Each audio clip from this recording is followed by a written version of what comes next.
प्रिय विद्यार्थियों, सूरदास जी द्वारा जो सूर सागर में श्रृंगार वर्णन किया गया है, उसके अंतर्गत हम संयोग श्रृंगार का वर्णन अपने पिछले वीडियो में कर रहे थे। उसी बात को आगे बढ़ाते हैं।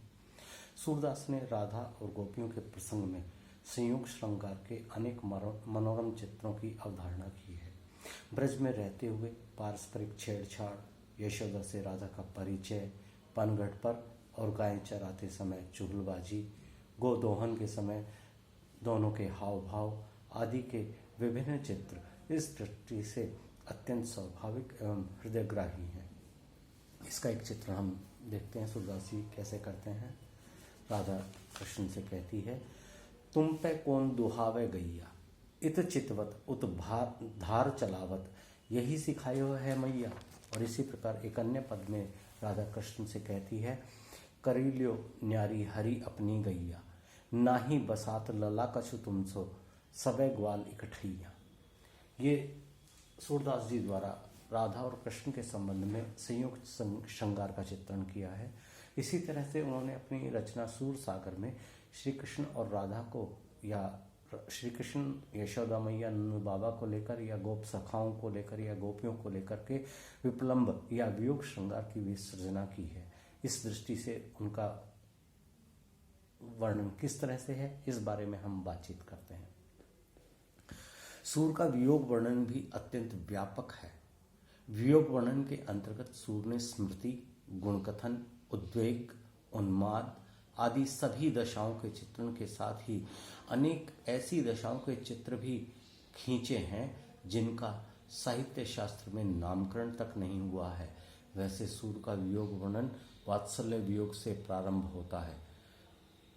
कृष्ण के मथुरा जाते समय नंद और यशोदा माता की पीड़ा तथा उसके बाद क्षोभ आदि का वर्णन अत्यंत मनोवैज्ञानिक धरातल पर हुआ है।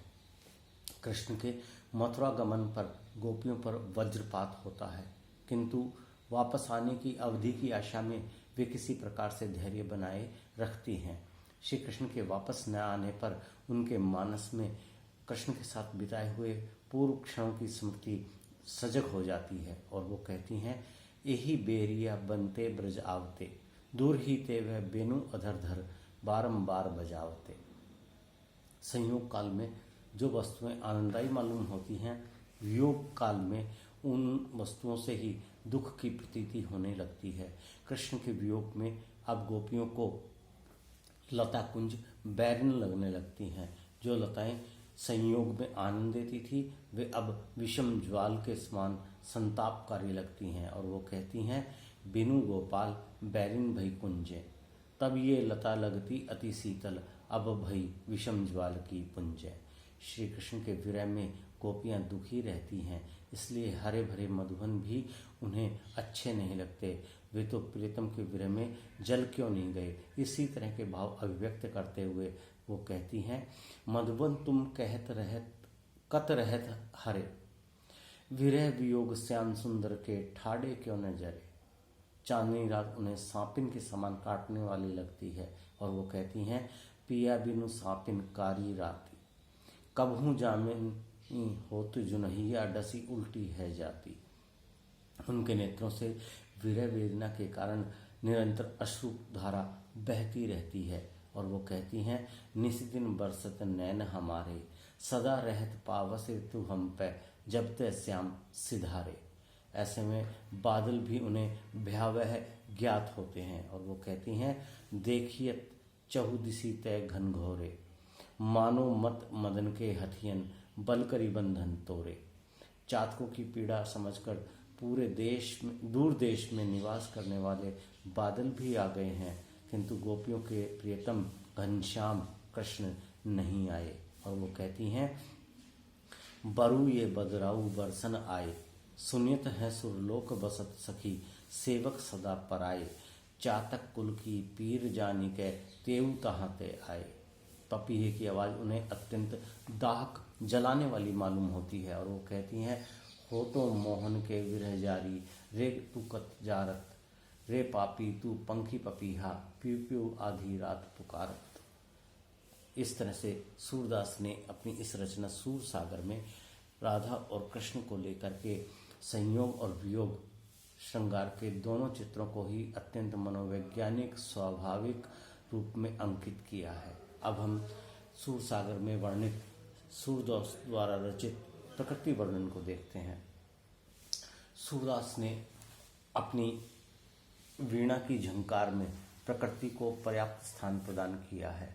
सूरसागर में उस नटनागर की लीला है जिसने ब्रज की उन्मुक्त प्रकृति को अपनी क्रीड़ा भूमि बना रखा था। सूरदास ने यमुना और उसके कछार, कदम और करीब, पर्वत और मैदान, पशु पक्षी, पेड़ पौधे आदि का वर्णन बार बार किया है। प्रकृति वर्णन के प्राय समस्त रूप सूर काव्य में मिलते हैं। सर्वाधिक वर्णन उद्दीपन रूप में है। गोचारण प्रसंग के अंतर्गत तो जीव जगत के अनेक ऐसे दृश्य देखने को मिलते हैं जो प्राय मौलिक और अछूते हैं। सूर के प्रकृति वर्णन में हमें भारतीय ग्राम्य जीवन की अनेक सुंदर छटाएं दृष्टिगोचर होती हैं। इन वर्णनों में ब्रज का तत्कालीन जनजीवन मुखरित हो उठा है। सूर के आलंबनगत प्रकृति वर्णन पर टिप्पणी करते हुए डॉक्टर मुंशीराम शर्मा ने लिखा है, प्रकृति का ऐसा शुद्ध वर्णन अन्य कवियों की रचनाओं में उपलब्ध नहीं होता है। सेनापति का ऋतु वर्णन यमक और श्लेष में आच्छादित है। गोस्वामी तुलसीदास प्रकृति का चित्रण करते हुए उपदेशक बन जाते हैं। शुक्ल जी ने इस संबंध में हिंदी कवियों को बहुत कोसा है। न जाने सूर के ये पद उनकी दृष्टि के सामने क्यों नहीं आ सके। सत्य बात तो यह है कि सूरदास के समस्त काव्य का निर्माण ही ब्रज के प्रांगण में ही हुआ है। डॉक्टर रामरतन भटनागर के शब्दों में, कृष्ण का विकास जैसे ब्रज प्रकृति में होता है, उसी प्रकार सूर साहित्य का विकास भी ब्रज प्रकृति की छाया में ही होता है। ब्रज की प्रकृति ने उन्हें केवल उपमानों और उत्प्रेक्षाओं के लिए सामग्री ही नहीं दी, बल्कि वह उनके काव्य के केंद्र में प्रतिष्ठित हुई है। सारांशतः सूर का प्रकृति वर्णन भक्तिकालीन कवियों में सर्वाधिक व्यापकता और मौलिकता लिए हुए है। अब हम अगला बिंदु देखेंगे, सूरदास का भाव पक्ष एवं कला पक्ष का समन्वय। काव्य सौंदर्य कह लीजिए या काव्य सौष्ठव कह लीजिए, इसका देखते हैं हम किस तरह से वर्णन कर सकते हैं। सूर के काव्य में भाव पक्ष एवं कला पक्ष का अद्भुत समन्वय हुआ है। उन्होंने अपने काव्य में वात्सल्य एवं श्रृंगार रस का प्रमुख रूप से चित्रण किया है, लेकिन सूर सागर में वीर, भयानक एवं शांत आदि रसों का भी सुंदर परिपाक हुआ है।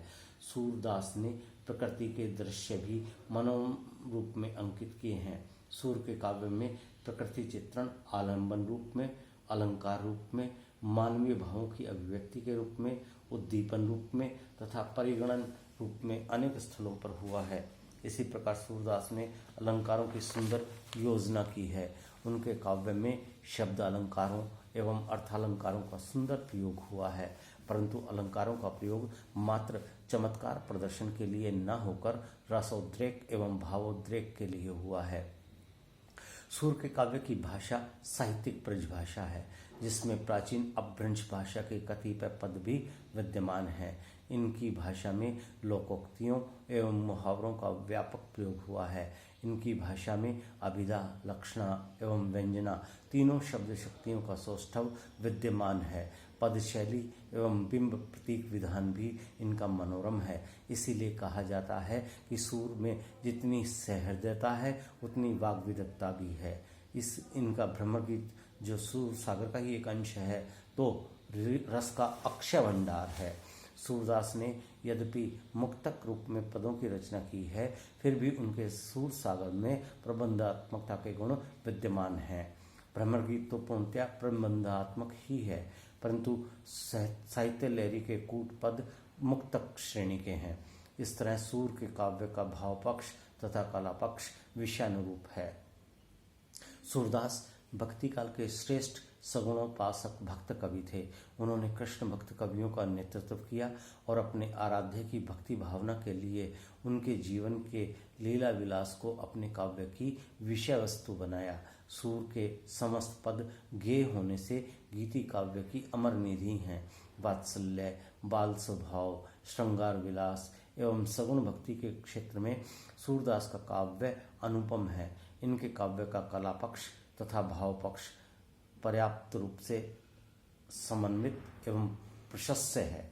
इनकी काव्य साधना हिंदी साहित्य की अमूल्य निधि मानी जाती है। इनकी सरस एवं भावपूर्ण काव्य कला को लक्ष्य करके रामचंद्र शुक्ल का यह कथन अत्यंत महत्वपूर्ण है।